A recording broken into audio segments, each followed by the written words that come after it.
አዳኒ እንዴት ሰላም ነው? እንዴት ነህ? አለን እቴቴ የለችም እንዴ?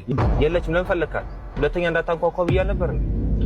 ፖሊስ ጣቢያ መጥሪያ ሰጥተውኛልና ከሰው ጋር ትንሽ ተጋጭቼ እና ከታሰርኩኝ ዋስ እንድትሆኑልኝ ሰጡኝ። እኛ ምን አገባን ታዲያ?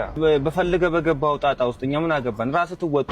ጓደኛ ነው ብዬ እኔ ባቀረብኩ መናናቅ አለብን እንዴ? ወንድም ሻን ነው እንዴ? ቴቴም እናቴ ነኝ። በእናትህ ተው፣ በእናትህ ሁለተኛ ይሄንን ቤት እንዳታንኩ።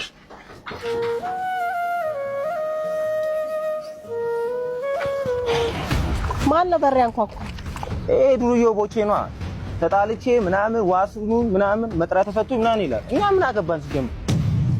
ውይ ልጄን አሳሱት እንዴ? ትናንትና እኮ መናኸሪያ ውስጥ ለኔ ብሎ ተጣልቶ ነው ሰው ሰድቦኝ። ነፍሴን በሰው ደስታ ሰላም ስሞላበት